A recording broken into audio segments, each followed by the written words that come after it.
Hey, this is Matt from InvestiQuant. Today is Friday, October 16th, 2020, and today is options expiration day.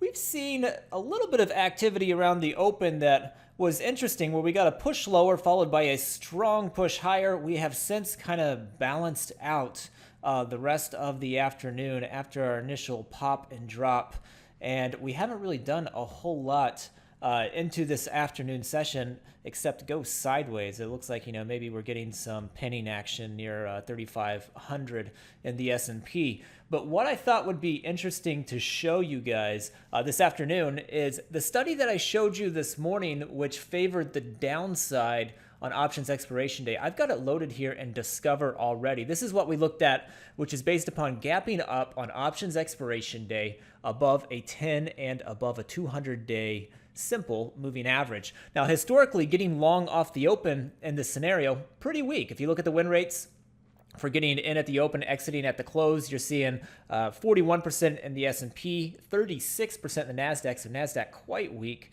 Dow, 41%, and the Russell, 33%. So these are pretty weak win rates overall as a group. And what I wanted to show you is just how these change as you go throughout the day. So this is based upon going long at the open. And what I'm going to do now is just change the entry time. And we're going to change the entry time on this setup.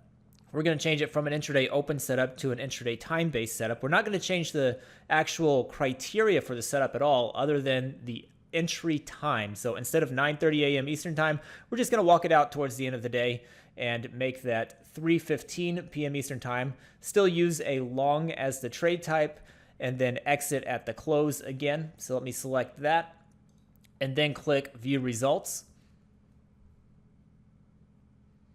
And here we go. So these are the results of the exact same study. Instead of getting in at the open of regular trading hours, this is getting in for the last 60 minutes of trading. And if you look at these results, they are quite different. So the ones at the open were very weak.